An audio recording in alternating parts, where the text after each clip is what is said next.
2 Wochen ist es her, als ich hier eine große Aktion hatte, aerifiziert, nachgesät und gesandet habe. Und da mir mein LED dafür viel zu schade ist, habe ich mir was Neues besorgt, den ich euch heute vorstellen möchte. Es ist ein Akku-Handspindelmäher von der Firma Yardforce. Viel Spaß!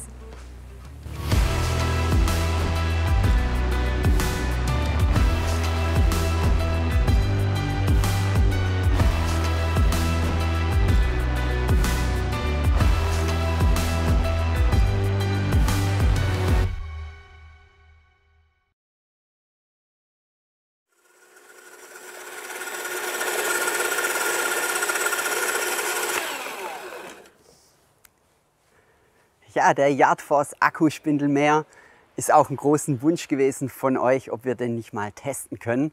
Und da sage ich es auch gleich, wir haben uns den selber gekauft, er wurde nicht gesponsert, aber wir werden sicherheitshalber Werbung einblenden. Von daher braucht ihr euch nicht wundern, warum, wieso, weshalb Werbung dran steht. Ja, das Thema Akkuspindelmäher ist ja wirklich voll im Gange. Und vor allem die Akkuspindelmäher, Handspindelmäher, die relativ günstigen Handspindelmäher. Und genau aus dem Grund habe ich gesagt, ich möchte jetzt auch den Yardforce testen, da ihr aus der Community auch viel den Wunsch geäußert habt, ob wir den mal testen können, denn er sieht relativ ähnlich aus wie der Einhell. Ob er ähnlich ist, ob er gleich ist oder ob es überhaupt Unterschiede gibt oder ob es so mega große Unterschiede gibt, das seht ihr jetzt. Und ich hätte gesagt, wir gehen einfach mal von oben bis unten alles durch auf die Details, Vorteile, Nachteile. Und eins kann ich euch jetzt schon versprechen, es ist ein absoluter Geheimtipp. Ja, der ein oder andere kennt diese Marke vielleicht noch nicht. Mir persönlich war sie bekannt. Das ist so eine klassische Baumarktmarke. Die Firma Yardforce, die gibt es im Bauhaus, Globus Fachmärkte oder Baumärkte und vor allem auch in Obi-Baumärkte. Und ich kann es jetzt schon sagen, das Teil ist echt für den Preis. Wir haben jetzt im Globus 139 € bezahlt und jetzt kommt es inklusive Ladegerät, inklusive Akku, inklusive Fangkorb, alles drum und dran dabei und auch noch inklusive Versand. Das ist echt Wahnsinn. Und ein paar Tage später war dieser Mäher sogar im Obi im Angebot für 109 € inklusive Steuer, inklusive allem. Und das ist echt Wahnsinn. Und gerade in der Zeit, Mitte 2022, wo alle Preise steigen, bekommt man tatsächlich für gerade mal 100 € ein Akkuspindelmäher mit allem drum und dran. Und ich muss ehrlich sagen, das kann ich euch auch jetzt schon verraten, das Teil ist für den Preis einfach unschlagbar und eine absolute Kaufempfehlung. Ich hätte gesagt, wir gehen einfach mal durch. Wir fangen einfach mal mit dem Akku an, was denn da dabei ist und vor allem, wie weit ihr da mitkommt. Ja, der Akku. Der Akku, gehen wir mal drauf ein. Sie deklarieren ihn als 20 Volt Akku. 20 Volt Akku gibt es ja eigentlich nicht, das ist dann die Maximalspannung. Die Nominalspannung beträgt 18 Volt, also somit wie Einhell und andere Gartengeräte auch. Fakt ist, er hat 2 Ampere-Stunden an Leistung, an Ausdauer. Er ist für meine Verhältnisse, ich habe 300 Quadratmeter, da ist der dabei ist, relativ klein. Ihr kommt mit den 2 Ampere-Stunden, ich komme so ca. 150 Quadratmeter, allerhöchstens 200 Quadratmeter, wenn er mal nicht so viel zu tun hat. Aber nichtsdestotrotz, ihr könnt auch einen größeren Akku noch kaufen. Es gibt auch 4 Ampere-Stunden Akkus und die sind gar nicht so teuer. Was richtig cool ist, wie gesagt, Ladegerät auch mit dabei. Das Ladegerät hat 2,4 Ampere an Leistung.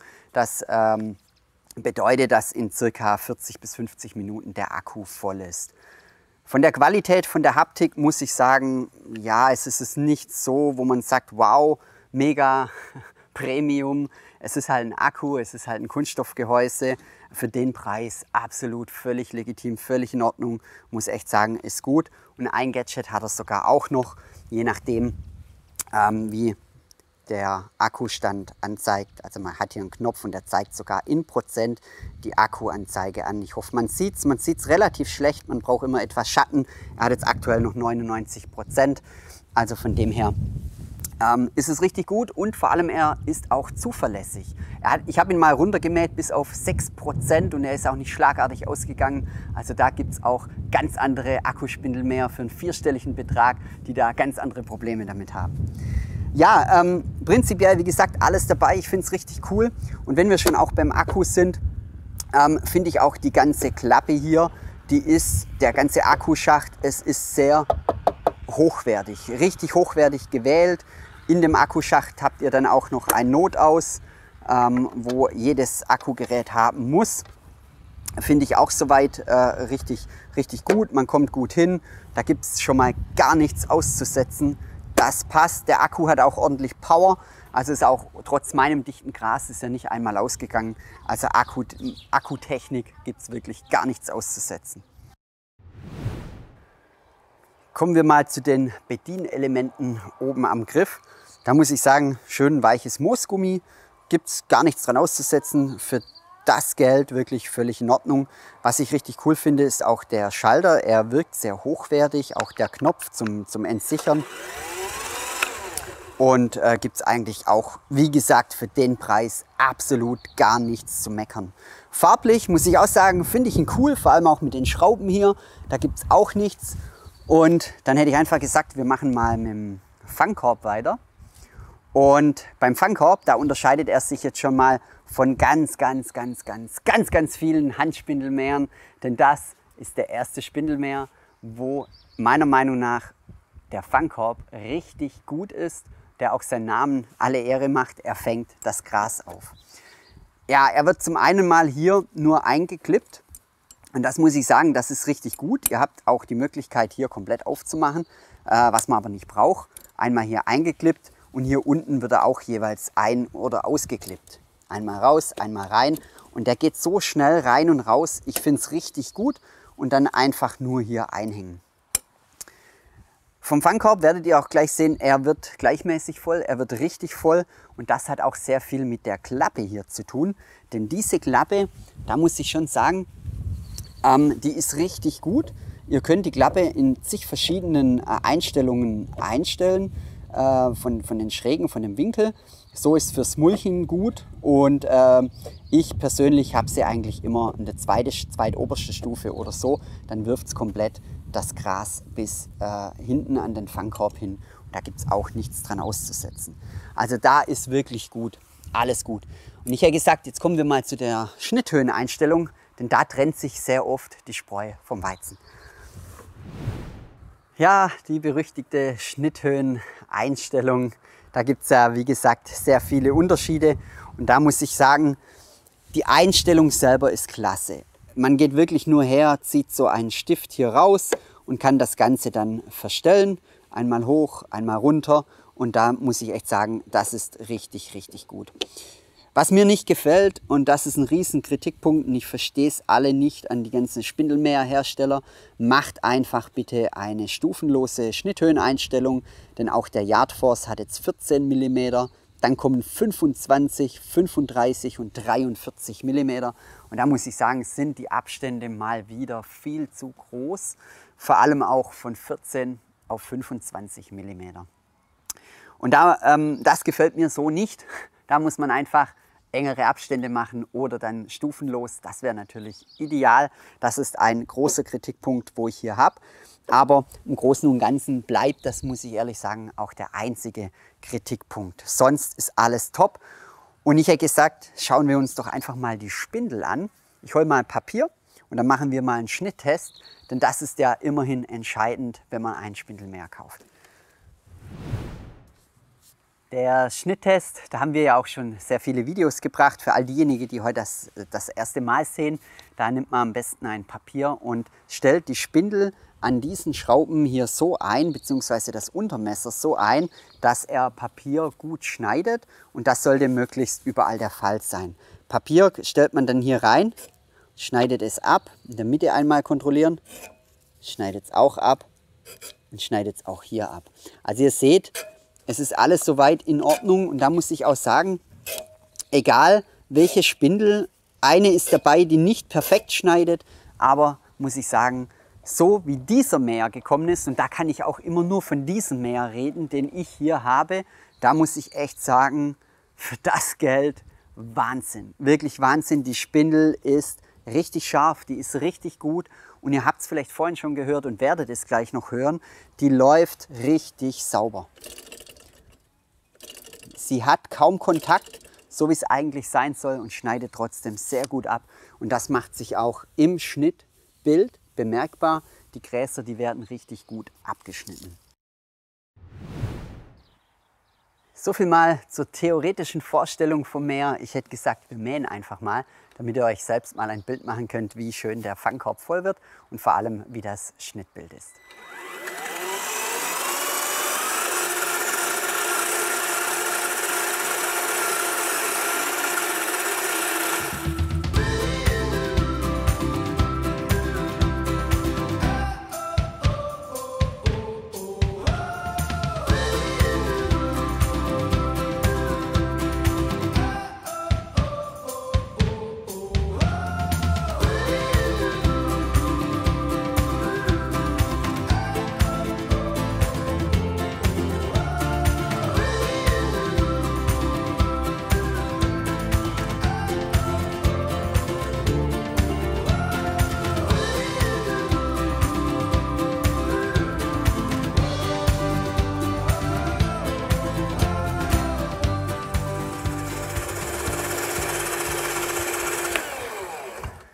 Jetzt dürft ihr euch mal das Schnittgut anschauen, beziehungsweise den Fangkorb, wie gut der Fangkorb füllt.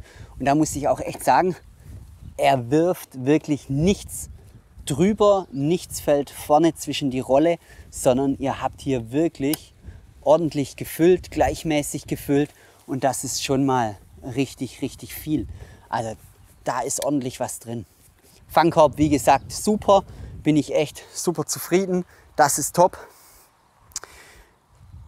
Ein Kritikpunkt gibt es noch, das ist aber bauartbedingt. Da kann der Mäher nichts dazu. Das hat jeder Handspindelmäher oder jeder leichte Handspindelmäher mit Akku.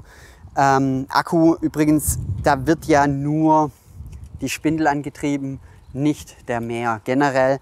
Und dadurch ist der Mäher auf eine Leichtbauweise konzipiert und gemacht worden. Und das merkt man, das sieht man zum einen an den Streifen. Man hat wirklich sehr wenig Streifen. Die Streifen verschwinden auch gleich wieder. Und man merkt auch dem Mäher an, sobald eine Unebenheit kommt, und ich habe ja erst erifiziert und erst gesandet vor 2 Wochen und der Boden ist eigentlich eben, aber sobald kleine Unebenheiten kommen, fängt er sofort an zu hüpfen, er wird instabil, und das merkt man auch im Schnittbild, weil der Mäher dann lauter Wellen reinschneidet sozusagen. Doch da haben wir Abhilfe geschaffen.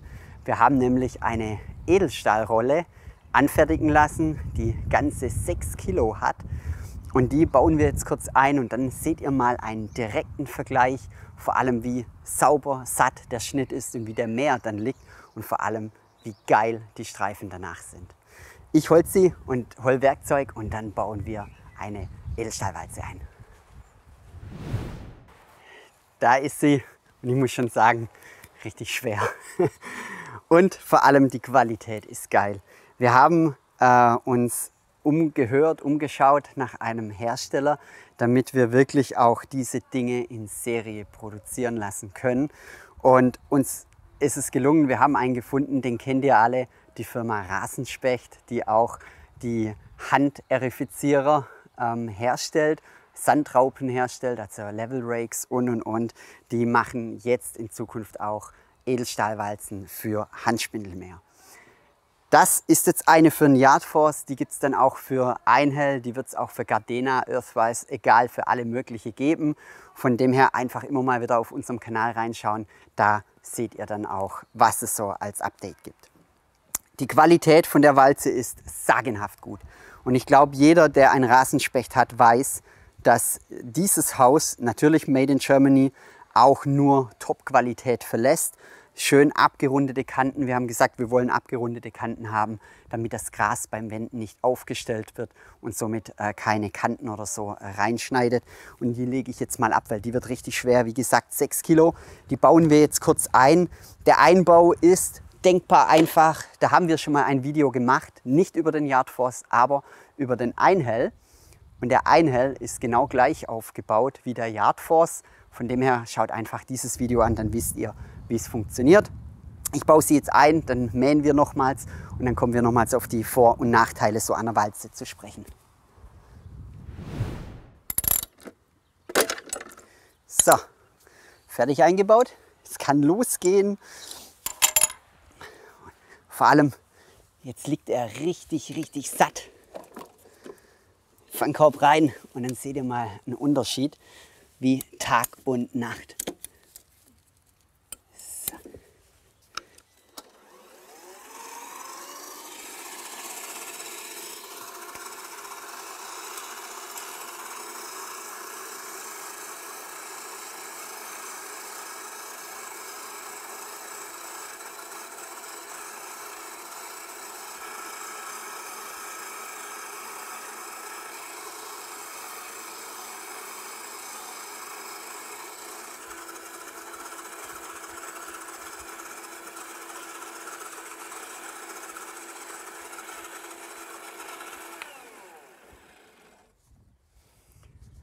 Ja, jetzt dürft ihr euch mal die Streifen anschauen. Der rechte Bereich hier wurde mit der Edelstahlwalze gemäht und ihr seht ja schon, wir haben wirklich schön hell-dunkel, hell-dunkel. Sieht echt richtig klasse aus. Und der linke Bereich, den habt ihr ja gerade gesehen, wie ich dann mit der Kunststoffwalze gemäht habe. Und da ist es auch relativ schnell, so nach einer Stunde, alles wieder verschwunden. Die Edelstahlseite, die bleibt deutlich länger sichtbar, sogar 2 oder 3 Tage, je nach Gras, was ihr habt. Schnitthöhe ist jetzt aktuell bei 25 mm. Wie gesagt, ich kann leider nicht tiefer stellen. 14 wäre noch eine Option, das wäre mir aber zu tief, die 14. Ich habe ja erst nachgesät und von dem her möchte ich auch den neuen Grassamen etwas die Chance geben, dass sie überhaupt existieren können. Die Edelstahlwalze, die wird jetzt zum Verkauf angeboten bei der Firma Rasenspecht.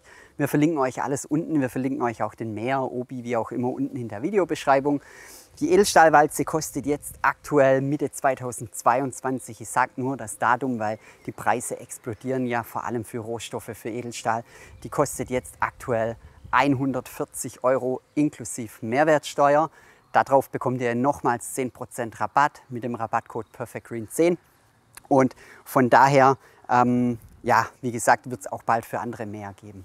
Wir haben uns zudem noch was richtig Cooles einfallen lassen für alle, die so eine Walze bestellen und geliefert bekommen. Ihr bekommt dann auch eine Autogrammkarte von uns. Das liegt im Paket bei. Und ihr bekommt auch eine Pflege- und Düngeplan-Broschüre. Da sind alle Pflegepläne drin, die wir haben. Basic, der Professional und der High-End. Und da steht dann alles drin, wie ihr am besten euren Rasen pflegen könnt, pflegen solltet, damit ihr auch stets einen schön grün gepflegten und kraftvollen Rasen habt. Kommen wir zu meinem persönlichen Fazit mit diesem Mäher auf meinem Rasen. Und da muss ich echt sagen, für 109 € oder selbst die 139 €, die wir bezahlt haben, ist der Yardforce ein echter Geheimtipp. Das Ding ist sagenhaft gut. Am Akku, okay, er ist vielleicht etwas schwach gewählt mit 2 Ampere-Stunden, gibt es aber auch größer. Zumindest hält er 150 bis 200 Quadratmeter. Für meine Fläche wäre es jetzt zu klein. Ich persönlich würde mir einen größeren noch kaufen. Wie gesagt, sind die auch nicht teuer. Die Klappe ist super vom Grasauswurf. Der Fangkorb ist klasse. Er fängt das Gras gut auf. Das Schnittbild ist sagenhaft gut. Da gibt es auch nichts dran auszusetzen. Er macht keine Rippchen rein, das ist schon mal sehr, sehr, sehr wichtig, solange er Akku hat, solange die Spindel mit dem Akku angetrieben wird. Wenn der Akku alle ist und ihr müsst schieben, könnt ihr trotzdem voll fertig mähen, dann macht er aber Rippchen rein, wie jeder andere Handspindelmäher auch. 2 kleine Kritikpunkte habe ich. Das ist einmal die Schnitthöheneinstellung, beziehungsweise die Verstellung ist super gelöst, alles toll. Jedoch sind mir die Abstände von 14 auf 25 mm viel zu groß gewählt. Gerade in diesem Bereich hätte ich gerne noch 1, 2 oder vielleicht 3 verschiedene Höhen gehabt, um einfach schrittweise runterzukommen. Das war der eine. Und der andere Kritikpunkt, muss ich sagen, ist aber konstruktionsartbedingt, weil er hat ja zwar einen Antrieb, er treibt nur die Spindel an, er sorgt nicht für einen Vortrieb, der Akku. Somit müsst ihr ihn schieben. Dadurch wurde er auf das Gewicht Wert gelegt und dadurch ist er relativ unruhig, wenn Unebenheiten kommen, und das macht sich bemerkbar beim Schnittbild. Doch dafür haben wir euch ja auch eine Lösung vorgestellt. Das ist eine Edelstahlwalze, die es über den Rasenspecht zu kaufen gibt. Ja, Die Edelstahlwalze kostet dann mehr als der ganze Mäher, aber Fakt ist auch, dadurch ist der Mäher erst richtig gut und allgemein die Akku-Handspindelmäher richtig gut, denn dadurch bekommt ihr einfach einen besseren, satteren Schnitt, weil der Mäher besser auf dem Gras liegt und nicht so instabil ist und ihr auch keine Wellen reinschneidet und das Schnittbild und das Schnittergebnis deutlich besser aussieht. Natürlich haben die Walzen auch einen Nachteil zu Lasten des Handlings. Der Mäher wiegt ja dann fast das Doppelte und deswegen wird es auch etwas schwerer zum Schieben. Man kommt schneller aus der Puste, aber es ist trotzdem noch völlig in Ordnung. Ansonsten, wie gesagt, finde ich den Mäher absolut klasse. Da gibt es gar nichts dran auszusetzen. Ich würde ihn auf jeden Fall empfehlen. Zumindest diesen, was ich hier bekommen habe oder gekauft habe, der ist richtig klasse. Aber wie wir ja auch schon festgestellt haben, es gibt vor allem bei solchen Herstellern, kann es auch durchaus mal sein, dass der ein oder andere nicht diese Qualität hat wie den, was wir hier getestet haben. Wenn ihr Fragen habt oder Wünsche oder Anregungen, einfach in die Kommentare. Ich sag mal vielen Dank fürs Zuschauen. Wir sehen uns bis zum nächsten Mal. Ciao.